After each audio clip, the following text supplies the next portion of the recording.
Boa noite a todos participantes. Com o objetivo de promover ações que conscientizem a população sobre a importância da prevenção e educação em diabetes, que acontece no dia 14 de novembro, Dia Mundial do Diabetes, a campanha é uma ação da Federação Internacional de Diabetes e da Sociedade Brasileira de Diabetes.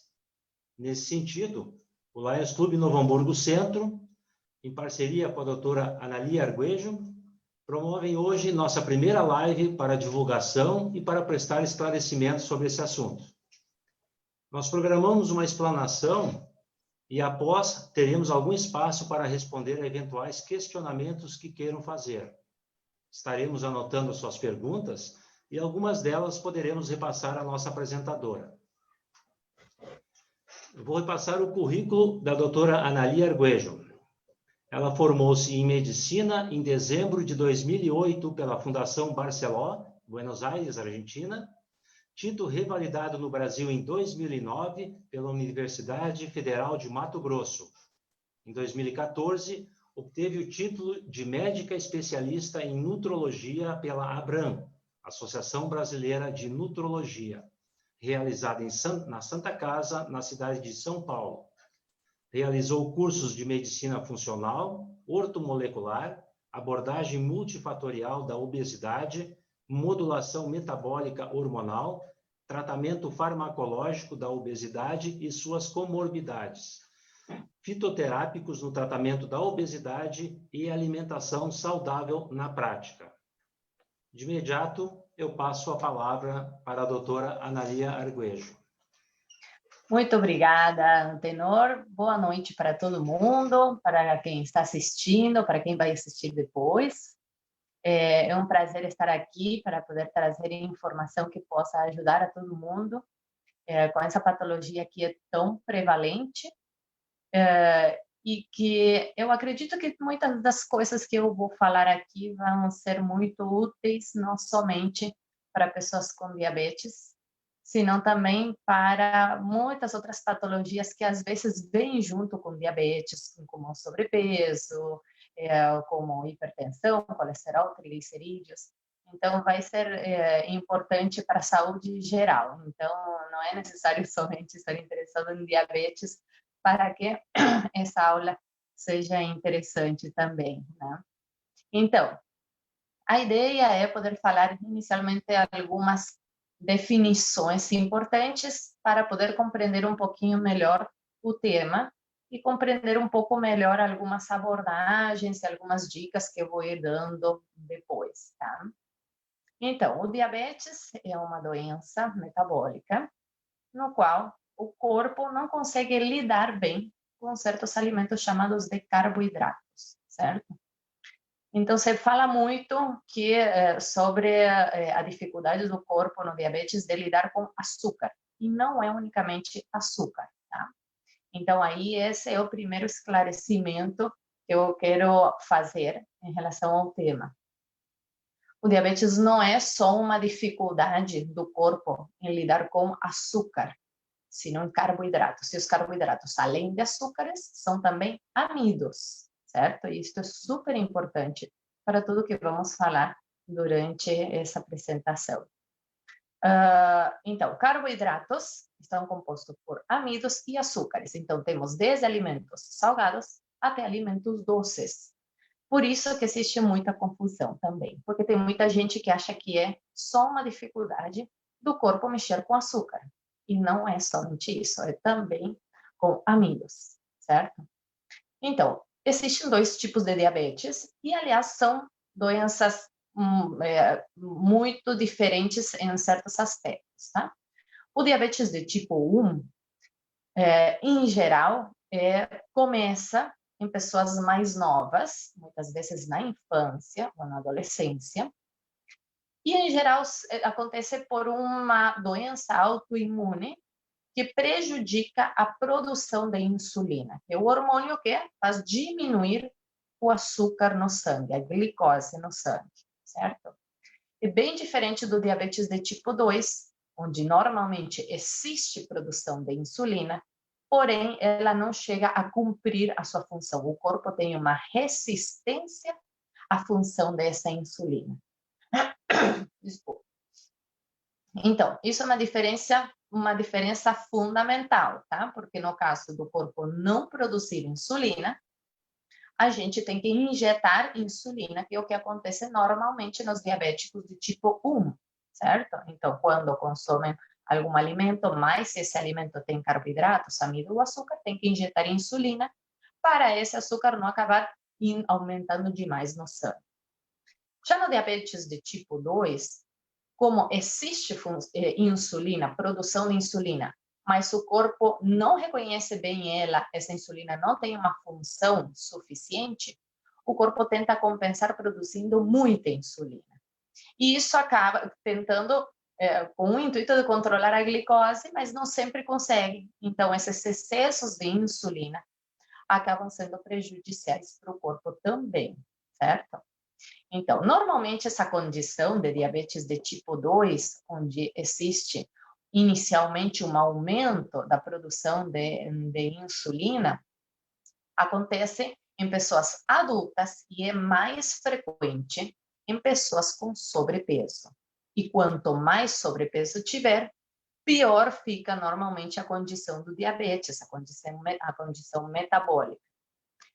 E assim também é por isso que essas pessoas se beneficiam muito reduzindo o peso, porque normalmente reduz muito essa alteração metabólica do diabetes. Então, realmente, o diabetes de tipo 2 se vê muito beneficiado com emagrecimento, caso houver sobrepeso, obesidade, e com controle da alimentação, tá? Então, é por isso que a alimentação é tão importante. O diabetes de tipo 1 acaba sendo muito dependente somente das injeções de insulina, que é um hormônio que simplesmente não está se produzindo e a gente tem que suprir de fora com injeções, tá? Já no diabetes de tipo 2, a gente pode melhorar a sensibilidade à insulina. E nesse aspecto, não é só medicação que se utiliza. As abordagens nutricionais são extremamente eficientes, muitas vezes, em controlar pelo menos grande parte do problema. Então, um esclarecimento bem importante. Tudo que eu vou falar aqui sempre tem que ser posto em prática com muito cuidado e sempre com orientação personalizada por algum profissional de saúde, ou médico, ou nutricionista, certo? Porque claramente estamos mexendo com uma doença grave, onde não se podem fazer mudanças muito grandes, porque pode descompensar os níveis de glicose para mais ou inclusive para menos, tá? Então, sempre tem que ser muito cauteloso e tem que ser orientado por profissional de saúde, certo? Então, como eu falei, o corpo normalmente expressa como aumento de glicose, mas isso aí acontece porque falta função de insulina. Ela não tem uma função eficiente. Para melhorar essa função da insulina, o indicado é, inicialmente, emagrecer. Mas não é emagrecer de qualquer jeito. O ideal é reduzir o volume de carboidratos, que são todos os alimentos com amidos e todos os alimentos com açúcares.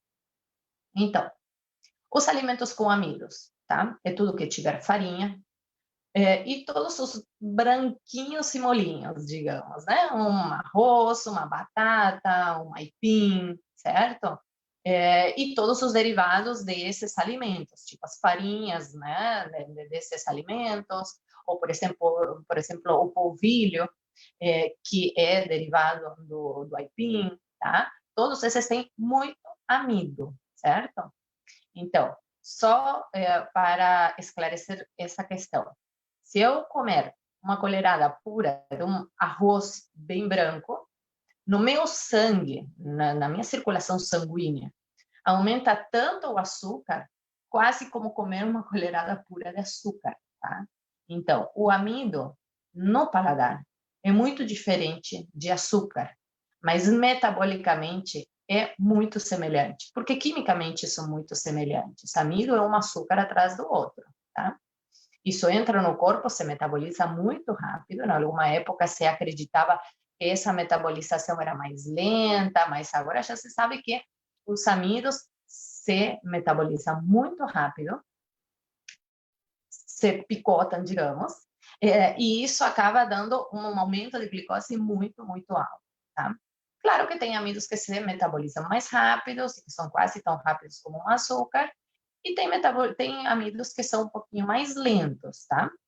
Porém, no diabetes, convém, e no sobrepeso, né, que normalmente acontece com diabetes de tipo 2, convém fazer uma redução bastante geral de carboidratos, tanto amidos quanto açúcares, tá? Então, para isto aqui, tem um grande desafio, né? Amidos e açúcares, carboidratos em geral, são extremamente gostosos. E aí onde vem o desafio. Eles não são unicamente gostosos. Açúcar, pontualmente, chega a ser 7 vezes mais viciante que cocaína. Para certos pacientes que são mais do paladar salgado, os amidos também têm um potencial viciante muito grande. Então, tudo que é massa, pão, arroz, batata, e doces em geral, não é somente muito gostoso, é extremamente viciante, certo? É por isso que é difícil restringir, porque a gente restringe e sente vontade. Então, é por isso que é necessário saber com o que a gente está lidando, certo? O diabetes de tipo 2 normalmente surge depois de muitos anos, em geral décadas, de sobrecarregar o metabolismo com carboidratos, amidos e açúcares, certo? Então, quando a gente tenta reduzir a quantidade consideravelmente para tentar melhorar a sensibilidade à insulina, para melhorar o peso, para melhorar todas as comorbidades, as patologias que podem vir junto, a gente sente muita falta, tá? Então, aí, vale a pena relembrar algumas dicas alimentares, né? E desfazer alguns mitos, quebrar alguns paradigmas, tá? Primeiro, se a gente sabe que é viciante, sabe que vai reduzir e sabe que é normal sentir falta, tá? E que essa sensação de falta não se sente para sempre. Quanto menos a gente come, menos falta a gente sente. E quanto mais a gente come, mais necessidade a gente sente de comer. Então, funciona assim com todo vício, certo? Então, é importante que a gente possa saber que funciona realmente como um vício. Um dos mitos maiores dentro da alimentação que atrapalham a gente poder conseguir uma redução no nível de carboidratos e reduzir esse consumo desse vício, tá? É a desmitificação das gorduras, ou seja, óleos e gorduras, a grande maioria, não todas, mas a grande maioria dos óleos e gorduras e alimentos oleosos e gordurosos não fazem mal, como sempre nos falaram, tá? E não é uma questão de opinião, tem mais de 20 estudos científicos demonstrando que as gorduras saturadas, que são inclusive as mais castigadas, tá? As gorduras de uma carne, de uma manteiga, de uma nata, da pele do frango, tá? As gorduras animais em geral, não são prejudiciais, como sempre nos falaram, e o consumo delas não aumenta as chances de ter infartos e AVCs, que são doenças muito comuns de acontecerem no diabético, tá? Então, quando a gente tira as gorduras do lugar de vilões, a gente começa a consumir não somente gorduras, obviamente, nem uma quantidade exagerada delas, mas sim aquilo que já vem com a comida, tá? Então, um pouquinho de gordurinha que vem com a carne, ou alguma preparação que foi feita com óleo de coco, com óleo de oliva, certo? Esses óleos e gorduras estão confirmados por mais de 20 estudos científicos que não aumentam as chances de ter infartos e AVCs. E, inclusive, na questão alimentar, dão saciedade. Se a gente começar a relembrar, a maioria das pessoas percebeu alguma vez que quando come um churrasco no domingo, meio-dia, que são carnes em geral gordurosas, muitas pessoas passam até de noite sem fome. Algumas pessoas até me falam, no outro dia de manhã acordo até sem fome. Isso é porque as carnes do churrasco são muito gordurosas e elas causam muita saciedade. Então, sim, são calóricas, mas acabam dando muito mais saciedade que qualquer outro alimento. Então, essa saciedade que óleos e gorduras causam, acabam favorecendo para que a gente tenha menos fome e poder restringir melhor o carboidrato, que é o verdadeiro vilão do diabetes de tipo 2, da obesidade e de várias doenças que vêm juntos com diabetes e obesidade, certo? Então, essa questão das gorduras não é uma questão de opinião, tá? Como eu falei, na atualidade, tem mais de 20 estudos científicos confirmando que gordura alimentar não aumenta as chances de ter infartos e AVCs. E não tem um estudo científico mostrando que a gente sempre escutou que gorduras alimentares aumentam as chances de ter infartos e AVCs. Então, assim, é um 20-0, tá? Então, não é uma questão de opinião, certo? Quem lê ciência, quem estuda o que a ciência, na atualidade, está demonstrando, não fica com dúvidas a respeito, certo? As gorduras, em geral, a maioria, tá? Não são prejudiciais, como sempre nos falaram. E isso ajuda muito no diabetes, para dar saciedade e cortar o verdadeiro vilão, que é o carboidrato, amidos e açúcares, certo? Então, assim, de todos os óleos e gorduras, as mais controversas sempre foram as gorduras animais, certo? Como falei, as gorduras de uma manteiga, de uma picanha, de uma pele do frango, certo? Mas tem também óleos que não são nem discutidos porque já são sabidamente benéficos, tipo o óleo de oliva, certo? Agora tem mais frequentemente também o óleo de abacate, que tem ômega 9 também, igual que o óleo de oliva, tem antioxidantes. Então, muitos óleos e gorduras são benéficos. Quais não são benéficos? Isso é bem importante. Óleos amarelinhos de litro, certo?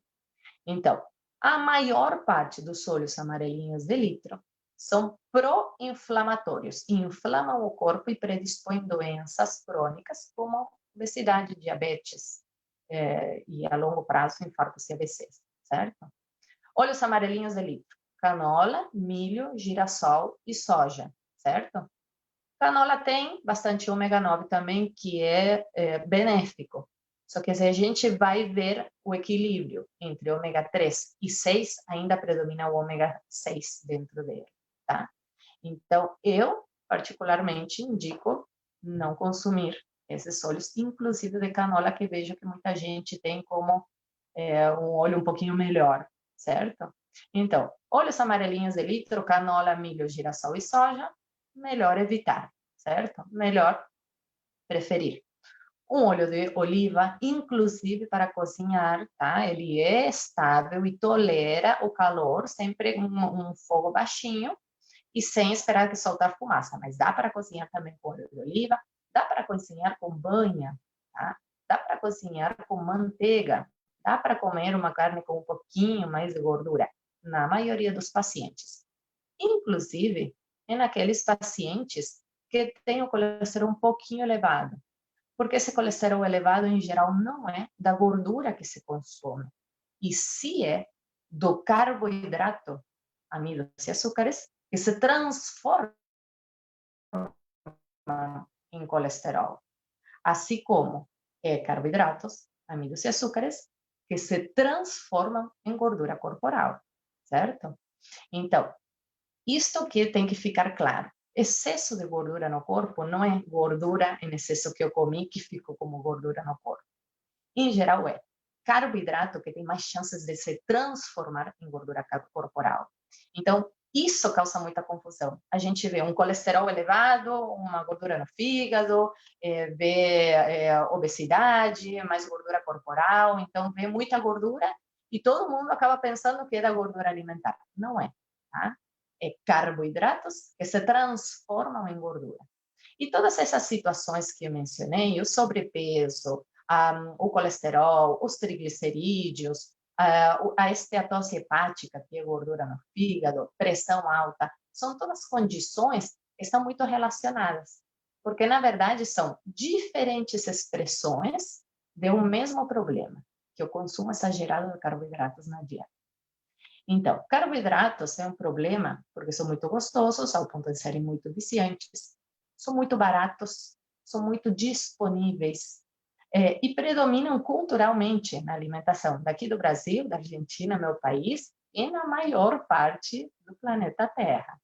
Então, por isso, realmente, que todo problema de diabetes, sobrepeso, colesterol, triglicerídeos, é uma coisa mundialmente um problema de saúde muito grande, porque no mundo inteiro se consome muito carboidrato. E no mundo inteiro se ignora o carboidrato como causante principal de sobrepeso, de diabetes e de colesterol, triglicerídeos, inclusive até depressão alta, certo? Então, é um jeito bastante diferente de compreender o diabetes e todas as doenças que normalmente acompanham o diabetes, certo? E são conceitos fundamentais para a gente poder fazer mudanças na dieta e poder ter uma performance melhor, um controle melhor desse açúcar. Eu vejo muitas pessoas me dizendo, mas eu não como nada de doce e a minha glicose está lá em cima. Mas come pão, come massa, come arroz, né? Então, não, ou come muita fruta também, que pode acontecer de aumentar também o açúcar. Então, nesse sentido, tem muita confusão. Não é somente comer ou não comer açúcar. É carboidratos em geral, que incluem, além do açúcar, amigos, certo? E se a gente vai nesse sentido também, né? A gente começa a ver certos alimentos que se divulgam como super saudáveis, que muitas vezes são, mas não pontualmente para um diabético. Então, por exemplo, uma tapioca, uma batata doce, eles têm muito amido. Então, realmente, para um paciente diabético, não são as melhores escolhas. Então, talvez sim, para uma criança em fase de crescimento que não tenha sobrepeso, para uma pessoa que precisa aumentar o músculo, tá? Para um adolescente em fase de crescimento, mas não para um diabético. Então, esses ajustes têm que ser feitos sempre com acompanhamento de algum profissional de saúde, certo? Então, nada do que eu vou falar, do que estou falando durante essa conversa com vocês, é para simplesmente aplicar radicalmente e se mandar sozinho, sem uma orientação profissional, tá? Porque o que acontece? Tem muitos diabéticos que tomam medicação para baixar a glicose, ou que tomam até insulina extra, inclusive os diabéticos tipo 2, em algum momento, às vezes, tem que incluir insulina também. E se eu mantenho toda essa abordagem terapêutica, farmacológica, com insulina, e além disso, somo uma dieta que baixa os carboidratos, a glicose pode baixar demais e é extremamente perigoso as hipoglicemias nos diabéticos, tá? Inclusive, são mais perigosas do que as hiperglicemias, certo? Então, sempre tudo com muita orientação, certo? Não é para fazer por conta, muito menos medicado. Agora, se de repente ainda não está medicado ou tem alguma alteração inicial, tem alguns detalhes que você pode ir fazendo por conta própria. Não comer farinha, não comer açúcar, certo? Diminuir um pouco os amidos, certo? Mas sempre com muito cuidado, tá? Uma outra questão que eu vejo como um erro muito recorrente, que vejo que atrapalha as pessoas de poder controlar a sua glicose, é o tema de consumo de sucos e às vezes também de frutas, inclusive, tá? Então, o suco, né, principalmente os sucos naturais, né, de laranja, espremido por mim mesmo, com umas laranjas orgânicas e demais, não interessa, tá? O suco, quando eu extremo, tiro a fibra, que é o antídoto de todo o açúcar que eu estou tomando no suco. Então, os sucos estão contraindicados até pela Sociedade de Pediatria. Desde criança, o suco de fruta não é uma boa escolha, certo? É água com açúcar. Tem um pouquinho de vitaminas? Claro que tem, mas acaba sendo muito mais prejudicial do que benéfico tomar todo esse açúcar concentrado.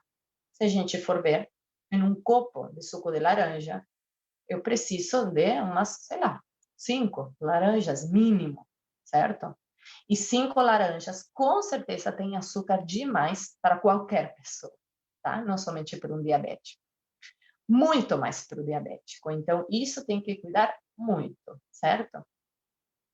A fibra que normalmente a gente tira no suco é uma das coisas que ameniza, suaviza a absorção desse açúcar, certo?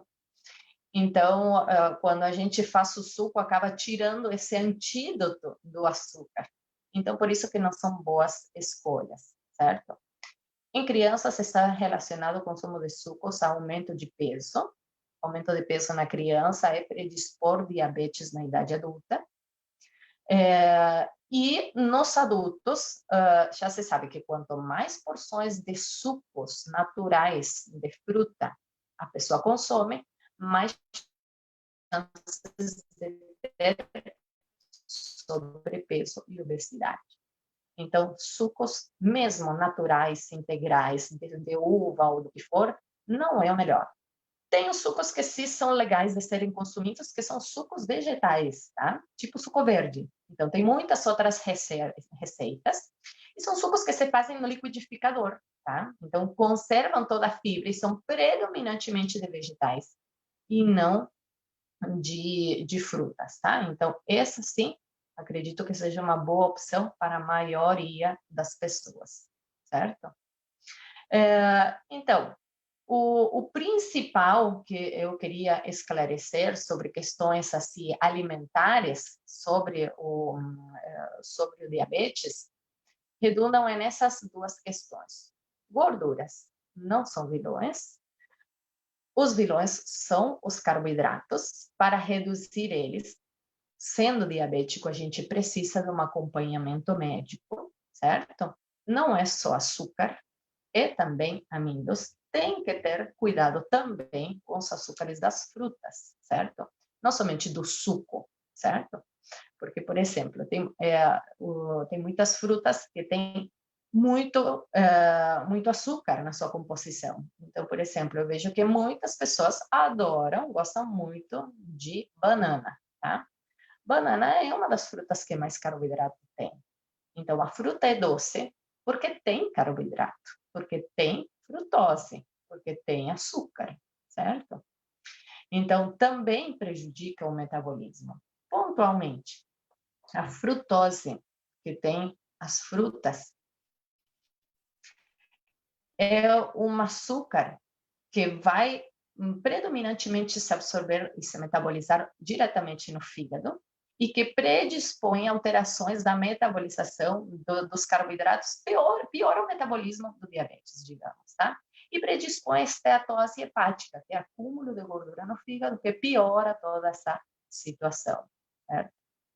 Então, isso é muito importante ter em conta também, tá? Agora, as pessoas me perguntam, então, o que eu faço se não como pão de manhã, de tarde, sempre tirar arroz, batata, o que sobra? Parece que não sobra nada, tá? Sobra muita coisa sim, tá? Por isso que é necessário o acompanhamento com um profissional, para que possa dar ideias, dicas, tá?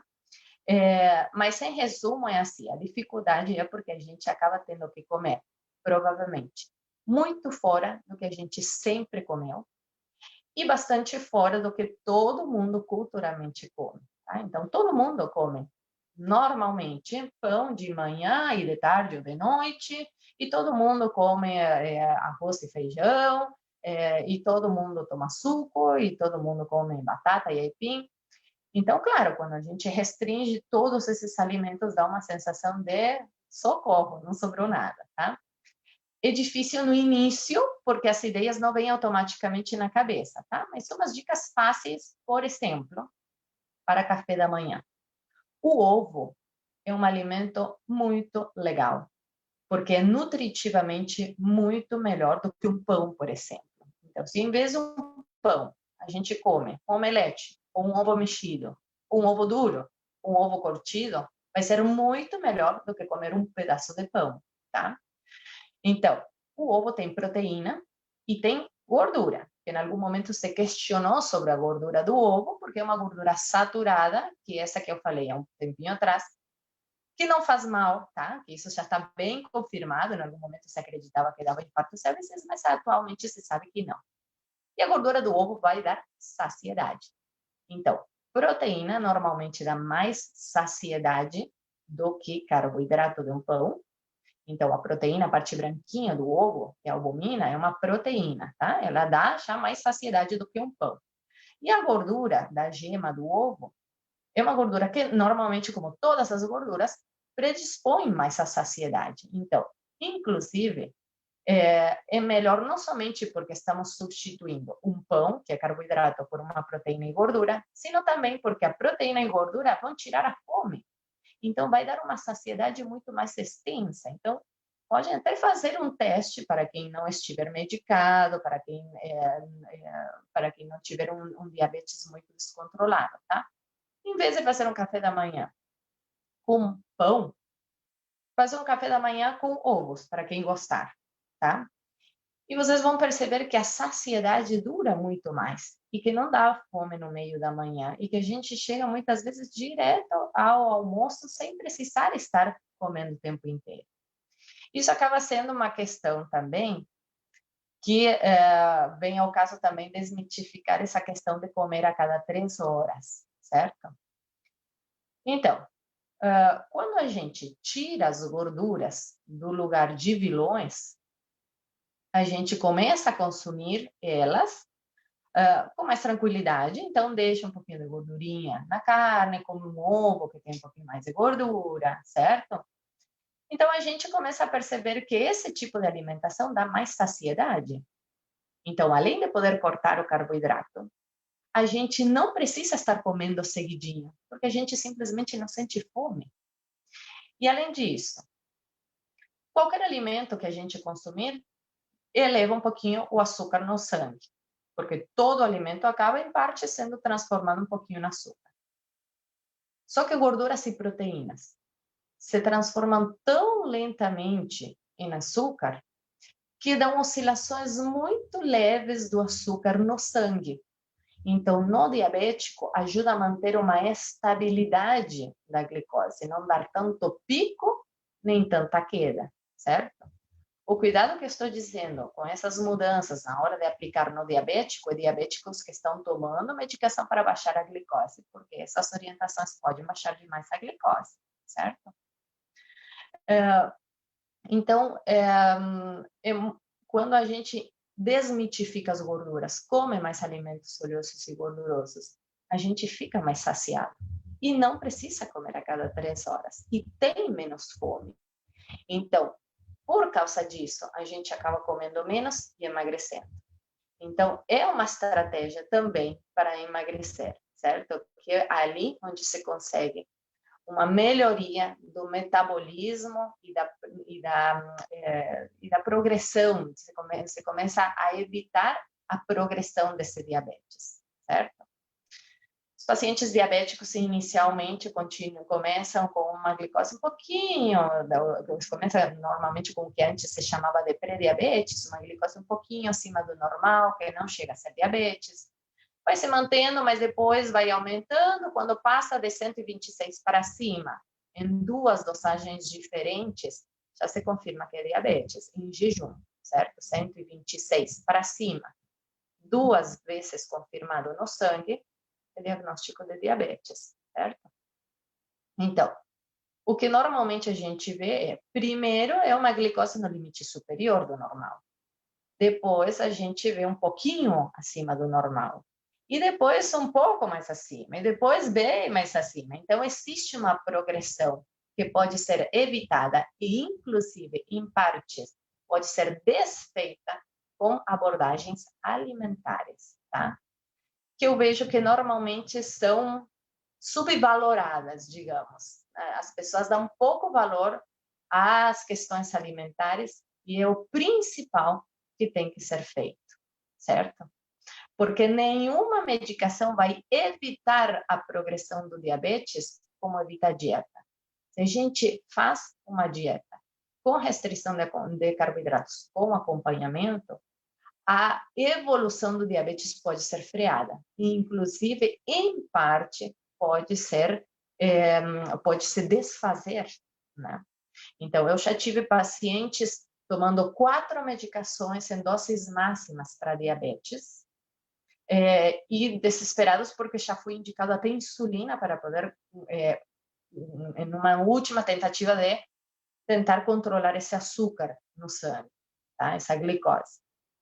É impressionante como com dieta a gente muitas vezes se vê obrigado a diminuir medicação e controla inclusive muito melhor do que com um monte de medicações, certo? Então vale muito, muito a pena e eu quero encorajar a todo mundo ler, estudar, investigar sobre carboidratos, sobre gordura, sobre coisas alimentares em relação a diabetes, tá? E consultar e perguntar para os profissionais de saúde, tá? Porque existe como uma descrença de que a alimentação possa ser uma coisa importante e não é somente importante, é imensamente mais eficiente do que qualquer outra medicação. Nenhuma medicação pode fazer o que uma dieta faz, certo?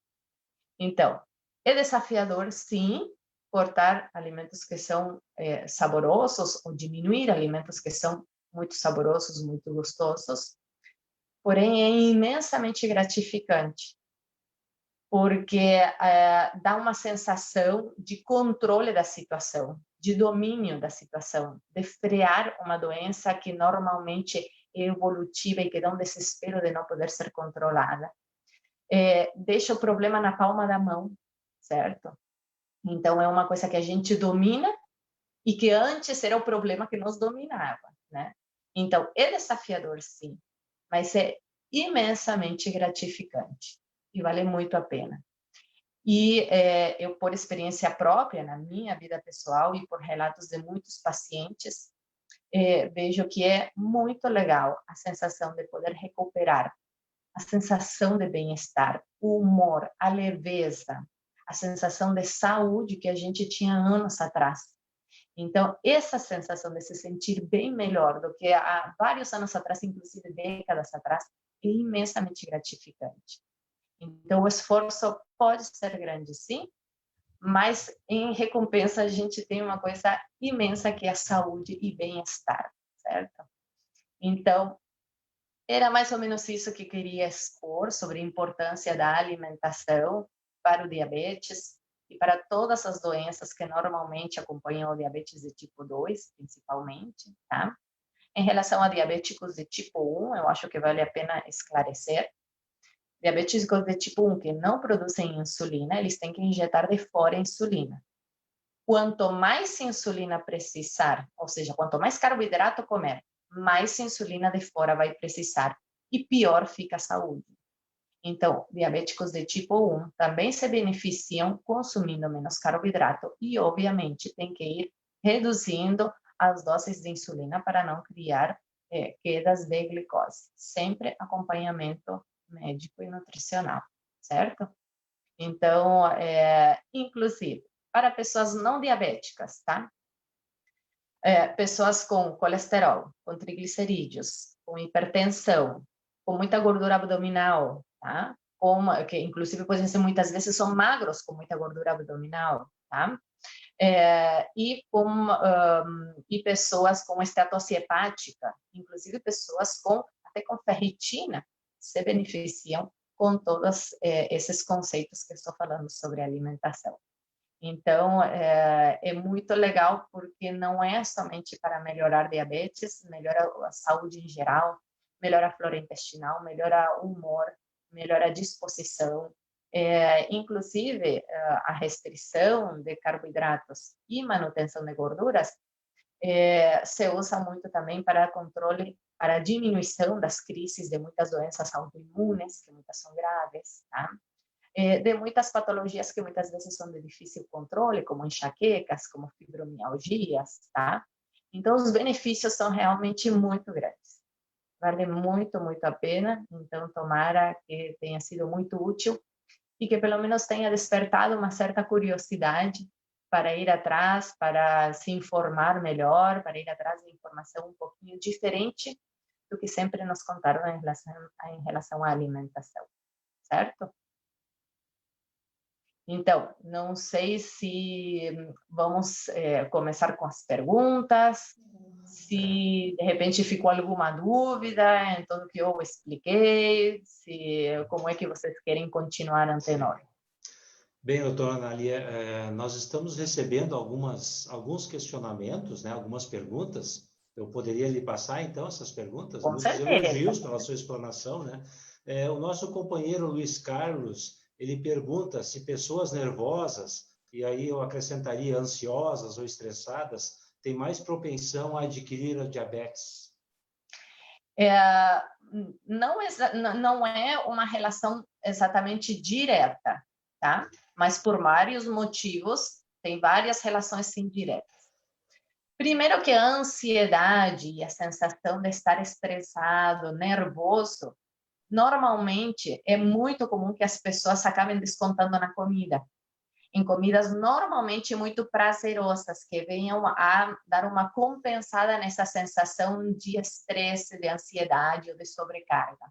Então, todas as emoções negativas, estresse, ansiedade, frustração, tristeza, sobrecarga, tem muitas pessoas que acabam comendo alguma coisa muito gostosa, um pão, uma massa, um doce, para dar uma compensada, é uma coisa muito prazerosa que vem tirar a pessoa de um desprazer, porém é ruim, porque acaba tendo um impacto negativo muito grande na saúde física, e é um efeito muito pouco duradouro. O prazer do carboidrato na boca dura segundos, certo?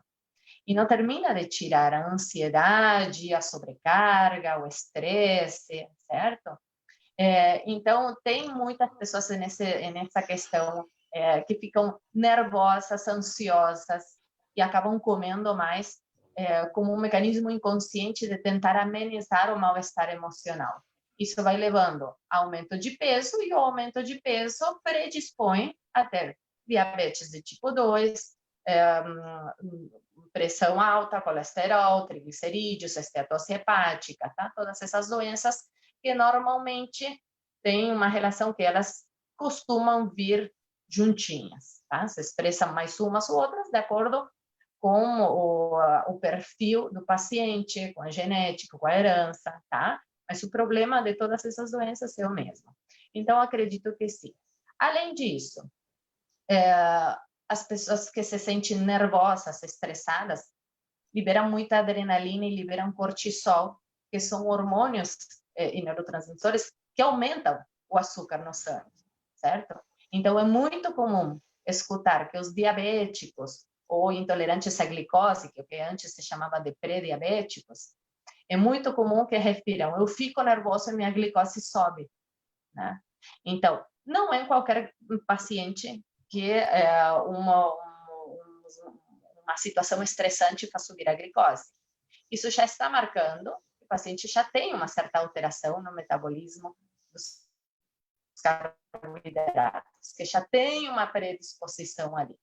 Então, realmente, pelo mecanismo da ansiedade, muitas vezes se descontar pela comida, e pelo mecanismo do cortisol, da adrenalina, entre outros hormônios, que o estresse aumenta, que também aumentam a glicose, realmente é uma relação bem forte de estresse, nervosismo, ansiedade, sobrecarga, estar acabando relacionado com diabetes.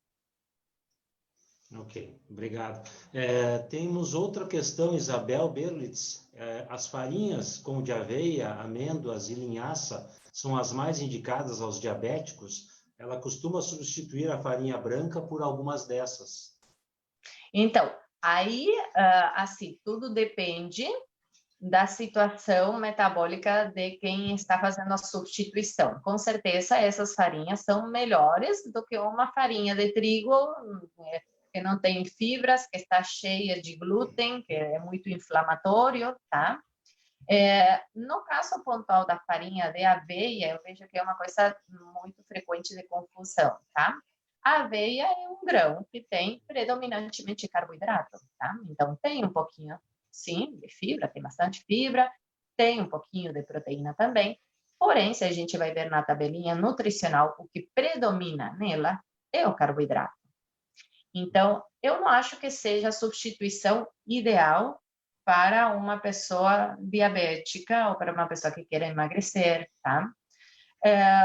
Porém, como eu falei, essas reduções de carboidrato têm que ser sempre bem acompanhadas e bem orientadas, porque depende da medicação que tome a pessoa. Se estamos falando de uma pessoa que já ajustou a sua medicação a certo consumo de aveia, muitas vezes se eu tiro por completo a aveia e todo o resto de carboidratos, a glicose vai baixar demais. Então, isso tem que ter cuidado, certo?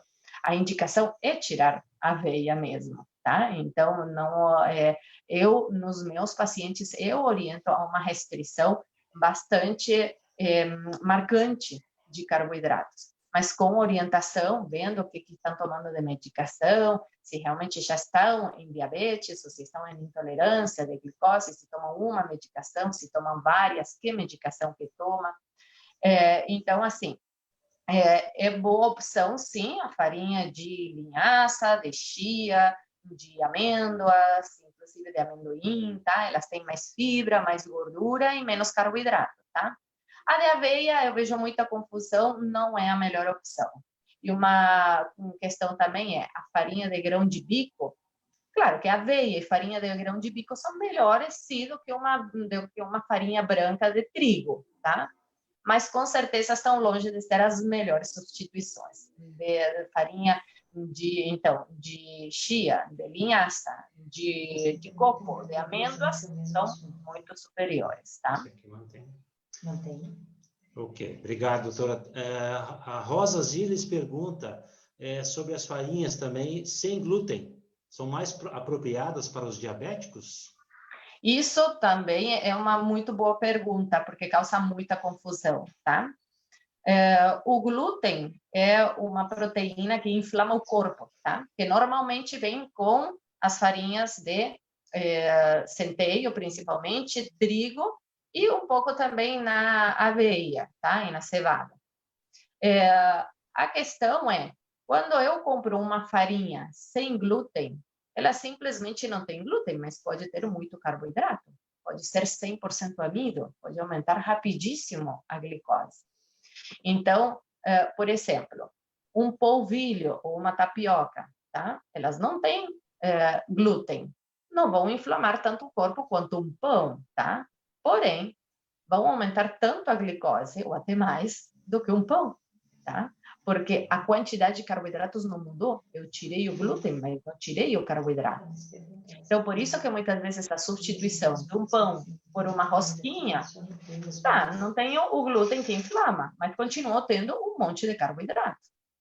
Ou quando eu troco um pão por uma tapioca, não acho que seja a melhor substituição, porque continua tendo um monte de carboidrato, que acaba aumentando a glicose, então não é a melhor situação. Então, dos pães para diabéticos, sem glúten, inflama um pouco menos o corpo, mas está muito longe de ser um alimento recomendado para evitar picos de glicose. Se tem farinha por exemplo, muito comum, farinha de arroz, aumenta um monte a glicose. Se tem polvilho, se tem tapioca, ou araruta, que é uma farinha da batata, tá? Ou batata doce mesmo, né? Então, tem que ter muito cuidado, porque dá muita confusão.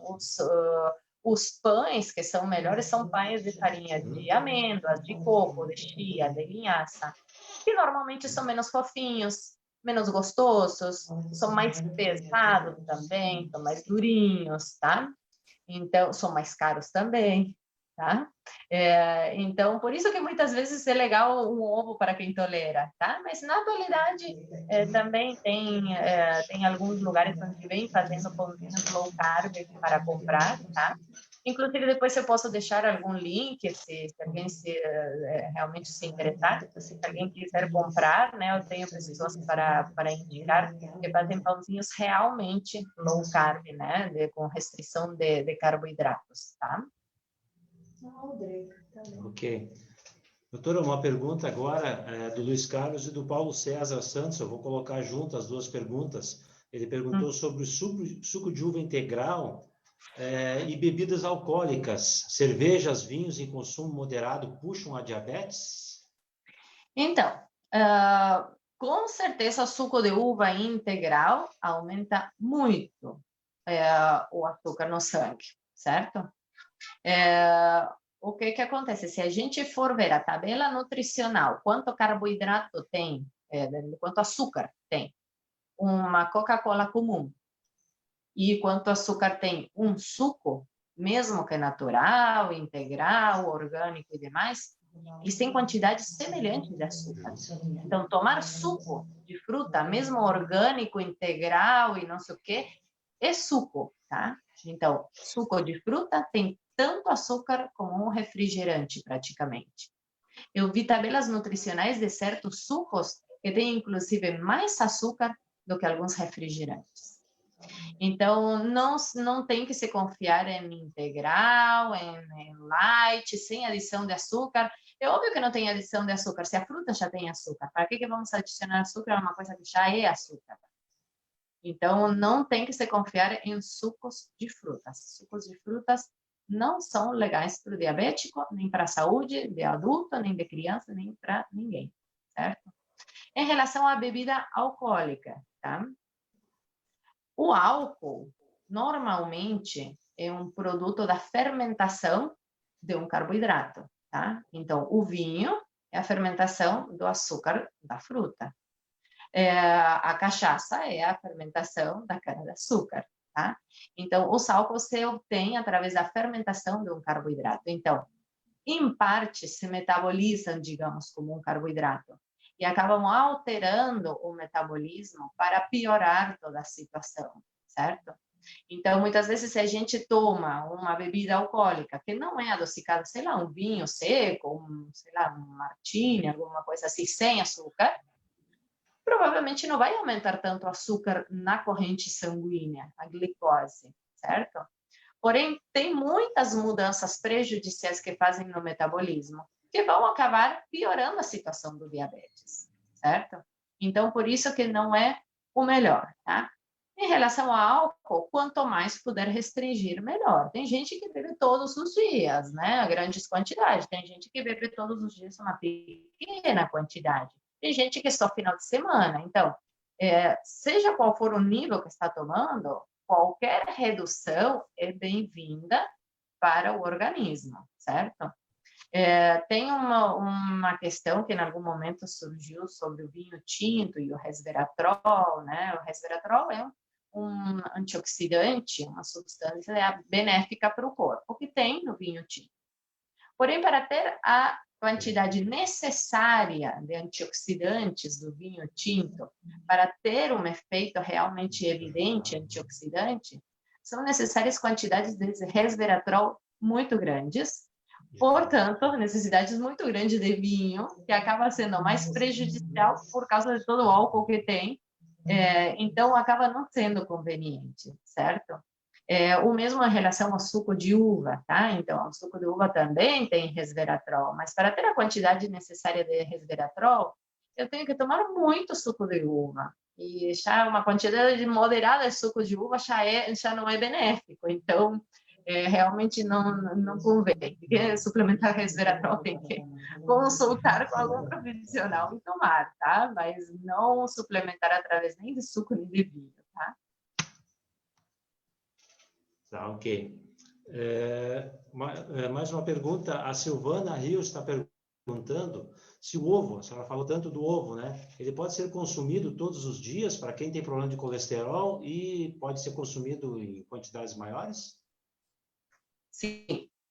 Então, isso é aquilo que eu expliquei das gorduras saturadas. Em algum momento, se falou o ovo, a gordura que tem na gema do ovo, é uma gordura saturada. É o mesmo tipo de gordura que tem na carne, que tem na pele do frango, que tem na banha, é a mesma gordura que tem na manteiga, tá? Gorduras animais, tá? São chamadas de gorduras saturadas. Em algum momento, se acreditou que o consumo de gorduras saturadas aumentava o risco de ter chances de infartos e AVCs. Na atualidade, tem mais de 20 estudos científicos que confirmam que gorduras saturadas não aumentam as chances de ter infartos e AVCs. Então, o que acontece? Tem um pouco de colesterol, sim, e quando a gente come, pode aumentar um pouquinho o colesterol no sangue, tá? Em alguns pacientes aumenta até muito, tá? Só que aí entramos em outra questão de avaliação de colesterol também, tá?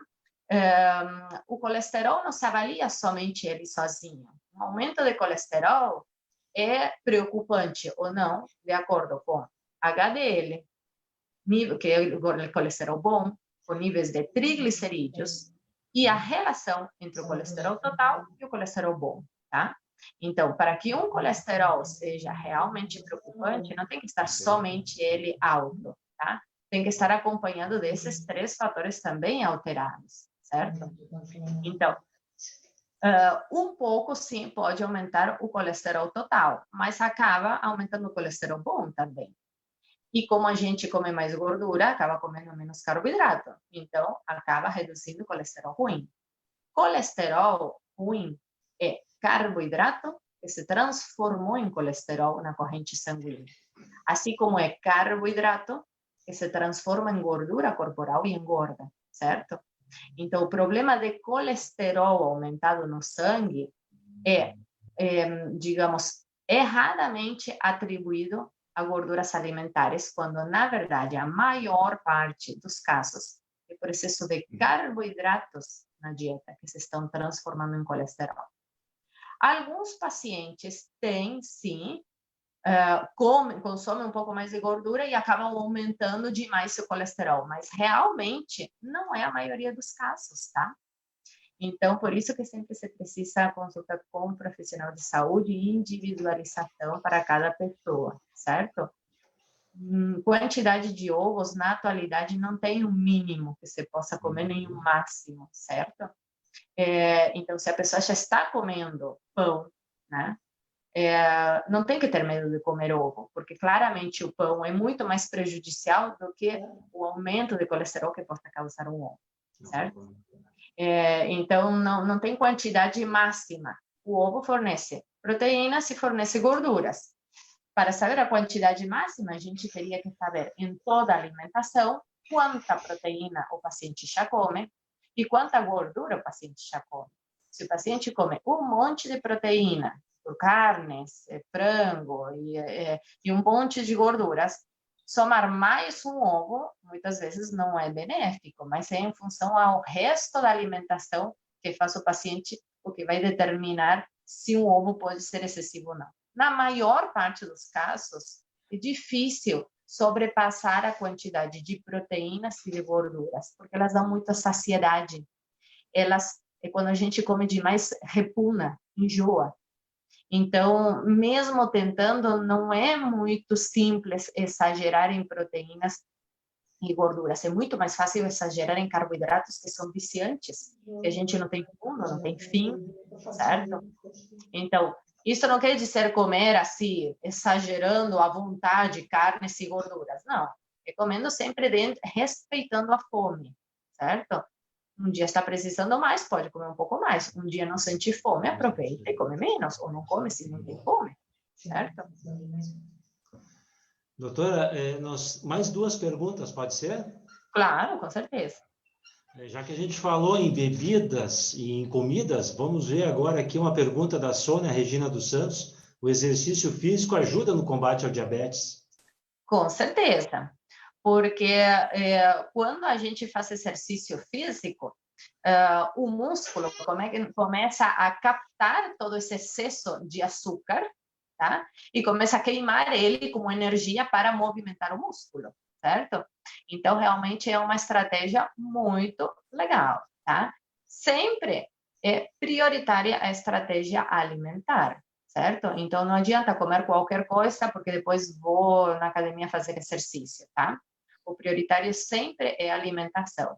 Se entre alimentação e exercício fosse 100% do problema, digamos que não é, tem outros fatores, mas se a gente fizer de conta que isso é o 100%, é 80% dieta e 20% exercício.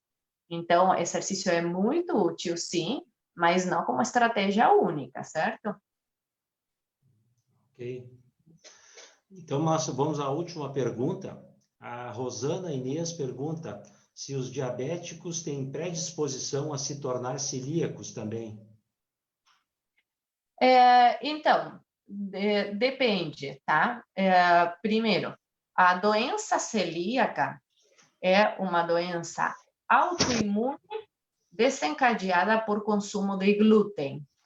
Não é o mesmo que a intolerância de glúten, tá? A maior parte de todos nós temos intolerância a glúten. O glúten não faz bem para ninguém, certo? Inflama o corpo, tá? Só que os pacientes que têm doença celíaca desenvolvem uma doença autoimune, além disso. Não é somente uma intolerância, me faz mal, me inflama, não. Tem anticorpos que atacam o próprio corpo em função ao consumo de glúten. Uma doença muito mais grave, certo? Que pode levar a má nutrição, desnutrição grave, pode levar até a morte, se não é bem cuidado, tá? Então, doença celíaca é uma doença autoimune, certo? Diabetes de tipo 1 também é uma doença autoimune. Então, o que acontece com os pacientes que têm doenças autoimunes, onde a própria imunidade ataca o próprio corpo? No caso do diabetes de tipo 1, a própria imunidade ataca as células que produzem insulina. E elas morrem, o corpo para de produzir insulina ou produz muito menos. No caso da doença celíaca, os anticorpos atacam o próprio corpo e acabam diminuindo, acabam inflamando muito o corpo, certo? E dando alterações de absorção, malnutrição e demais. Sempre que tem uma doença autoimune, indica que a imunidade desse paciente tem tendência a desequilíbrios. Então, o paciente que tem uma doença autoimune tem predisposição a gerar outras doenças autoimunes. Então, não sei se quem perguntou nesse sentido, tá? Mas, realmente, quem tem diabetes de tipo 1 pode ter também doença celíaca, certo? Porque as duas são doenças autoimunes, e sempre que tem uma doença autoimune, pode ter uma segunda, uma terceira, tá? Mas pode repetir a pergunta, que não sei se foi isso exatamente que a pessoa tentou perguntar. Só um instantinho.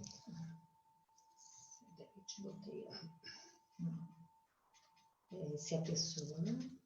Só um instantinho, doutor. Aham. Não está aqui, peraí. Não. Tu fez ou não fez? Está no print, mas eu não sei de qual deles. Diz aí que a equipe de apoio está trabalhando. Nossa equipe de apoio está trabalhando aqui incansavelmente, só um pouquinho. A Rosana... Também eu saí do roteiro também, precisando reperguntar, é que realmente não sei aí qual foi a real intenção, por isso, de repente, escutar de novo a pergunta. Se o diabético já teria uma predisposição a se tornar celíaco. Tá, então eu acho que a pergunta dela pode ir para esse lado também. Uhum. Se não for em relação ao diabetes de tipo 1, que é autoimune, e doença celíaca, que também é autoimune, né? Pode ser o seguinte: tipo 2, em geral, é por consumo de anos e décadas de excesso de carboidratos, tá? E se eu como mais carboidratos, muitas vezes como mais glúten, tá? Então, é mais frequente desenvolver uma intolerância ao glúten ou desenvolver algum problema decorrente com o consumo que veio desse glúten aumentado, porque durante uma vida inteira consumi mais carboidratos, certo? Então, não é exatamente que o diabetes de tipo 2 possa predispor, tá? Mas, digamos que se a gente come muita farinha, está predispondo a comer muito glúten e ter consequências negativas do consumo de glúten, e está comendo muito carboidrato e predispondo a ter diabetes de tipo 2 também. E se for em relação ao diabetes de tipo 1, que ela pergunta, pode ser essa questão de ter uma doença autoimune predispõe a ter outras também, certo? Ok, doutora. Nós havíamos programado em torno de 1 hora, já estamos passando do tempo aí, né? O nosso clube, o Lions Clube Novo Hamburgo Centro, agradece aí profundamente a doutora Analia Arguello, que nos fez com a sua disponibilidade, pela forma esclarecedora, né, que ela, principalmente na educação alimentar, acho que foi muito proveitosa a sua palestra, né?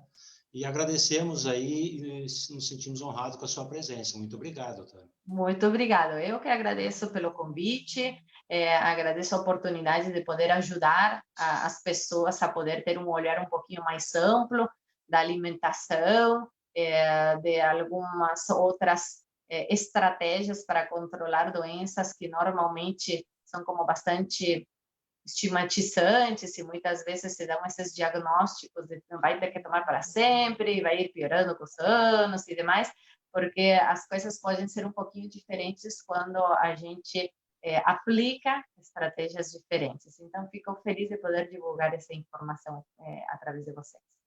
Muito obrigado. Mais uma vez, muito obrigado. Então, lembrando que essa live ficará gravada no nosso Face, né? Quem tiver interesse em assisti-la na íntegra, né? Vai estar disponível no nosso Facebook, Lions Clube Novo Hamburgo Centro. Muito obrigado por todos que participaram, que presenciaram, e uma boa noite a todos. Certinho. Boa noite para vocês, tá?